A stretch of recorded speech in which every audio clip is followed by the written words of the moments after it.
বন্ধুরা, আপনাদের সামনে এই যে ভাঙা যে দোকানটা দেখতে পাচ্ছেন, এই দোকানটি অত্যন্ত গুরুত্বপূর্ণ একটি দোকান, যেটি অবিভক্ত পশ্চিম দিনাজপুরের মস্তিষ্কও বলা হতো একটা সময় এই দোকানকে। এই দোকানটি হলো সমরদার চায়ের দোকান, যার পোশাকি নাম লাভেল ভিউ।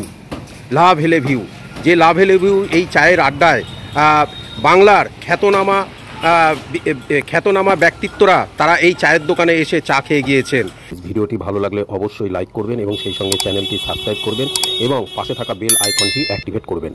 সেখানে ফিল্ম অভিনেতা থেকে শুরু করে নাট্য ব্যক্তিত্ব এবং সেই সঙ্গে লেখক, সাহিত্যিক, এমনকি নেতা মন্ত্রীরাও এই চায়ের দোকানে এসে চা খেয়ে গিয়েছে। সমরদার এই চায়ের দোকানে যারা খ্যাতনামা যে ব্যক্তিত্বরা, যারা অধিকাংশই তারা প্রয়াত হয়েছেন, তাদের মধ্যে অন্যতম একদিকে যেরকম হরিমাধব মুখোপাধ্যায়, তিনি আজও বেঁচে রয়েছেন, কিন্তু তার বয়সের ভারে তিনি সেইভাবে আর বাইরে বেরোতে পারেন না, বাড়িতেই থাকেন। এবং অন্যান্যদের মধ্যে যেরকম রয়েছেন মুকুল বসু এবং সেই সঙ্গে অজিতেশ ভট্টাচার্য, দিলীপ ধর, দীপঙ্কর বন্দ্যোপাধ্যায়, এমনকি বর্ষিয়ার নেতা তথা মন্ত্রী, প্রাক্তন মন্ত্রী বিশ্বনাথ চৌধুরী থেকে শুরু করে অনেকেই, এবং কলকাতার সব বড় বড় লেখক, সাহিত্যিক, শিল্পী, তারাও এই দোকানে এসেছেন এবং এই দোকানের স্মৃতি তাদের কাছে আজও রয়ে গিয়েছে। সেই চায়ের দোকানটি আজকে ভাঙা পড়ছে, দীর্ঘদিন পরে সেই চায়ের দোকানটি আজকে ভাঙা পড়ছে। একটা কথা জানিয়ে রাখি, ভাঙা পড়ছে এই কারণে যে চায়ের দোকানটি অত্যন্ত জরাজীর্ণ হয়ে গিয়েছিল, যে কোনো মুহূর্তে মাথার উপর সেটি ভেঙে পড়তে পারে, এবং সেই জন্য এই চায়ের দোকানটিকে নতুন করে সংস্কার করে সেটিকে আবার পুনরায় চালুর জন্য তৈরি করা হচ্ছে।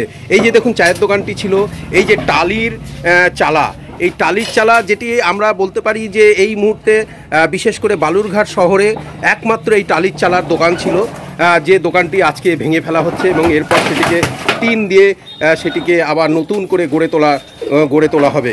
এই চায়ের দোকানটির কতই না স্মৃতি। এই যে টেবিল, এই টেবিলে বাংলার সে খ্যাতনামা ব্যক্তিত্বরা তারা এখানে বসতেন, তাদের মধ্যে অন্যতম যেরকম হরিমাধব মুখোপাধ্যায় থেকে শুরু করে আরও অনেকে, কলকাতা থেকে যারাই যে সকল খ্যাতনামা লেখক, শিল্পী, সাহিত্যিক যারাই আসেন না কেন, তারা একবারের জন্য হলেও, এক কাপ হলেও এই দোকানে চায়ের আড্ডায় বসে চায়ের কাপে চুমুক দিয়ে তারা তর্ক বিতর্কের ঝড় তুলতেন, এবং এইখান থেকেই দেশের নানা বিষয়ে এইখানে আলোচনা হয়, এবং বিভিন্ন যে ঘটনাগুলো স্থানীয়, জাতীয় এবং সেই সঙ্গে আন্তর্জাতিক স্তরের যে আলোচনাগুলো হয়, সবগুলোই এই চায়ের দোকানের টেবিল থেকেই সেটা নিয়ে আলোচনা, চর্চা, পক্ষে বিপক্ষে নানা রকম বিতর্ক, সব কিছু এইখান থেকেই উঠে আসে, এবং এইখান থেকেই ঠিক করা হয় বালুরঘাটের ক্ষেত্রে কোনটা ভালো কোনটা ক্ষতিকারক।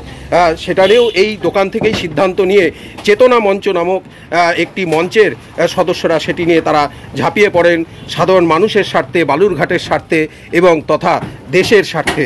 আজ সেই দোকানটি ভাঙা পড়ছে, সেই দোকানটি কি ভাঙছে, একটা সময় এটি স্মৃতি হয়ে থাকবে, কারণ বর্তমান প্রজন্মের সকলে এই দোকানটি দেখে থাকলেও, চিনে থাকলেও, আগামী প্রজন্মের কেউ তখন আর এই সমরদার চায়ের দোকান, অর্থাৎ এই চায়ের দোকানে কি পরিবেশের মধ্যে এখানে সকলে আড্ডা মারতেন, কি পরিবেশের মধ্যে এইখানে যে আলোচনার বিষয়বস্তুগুলো উঠে আসতো, সেটি সম্পর্কে কেউ আর জানতে পারবে না। তাই আপনাদের সামনে এই ভিডিওটি আজকে তুলে ধরা, কারণ আর কিছুক্ষণ পরেই এই দোকানটি, এই যে এখনকার যে রূপে যে দোকানটি রয়েছে, সেই দোকানটি আর দেখা পাওয়া যাবে না। এইখানে নতুন রূপে আবার সেই সমরদার চায়ের দোকান গড়ে উঠবে।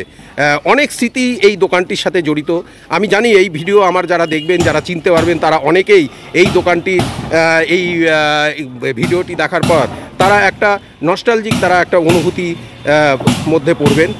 সব মিলিয়ে এই যে চায়ের দোকান, এটি বালুরঘাটের গর্ব, এটি বালুরঘাটের মস্তিষ্ক, এবং এইখান থেকেই নানা বিষয়ে প্রতিবাদ, সমর্থন, সব কিছু এখান থেকেই উঠে আসে।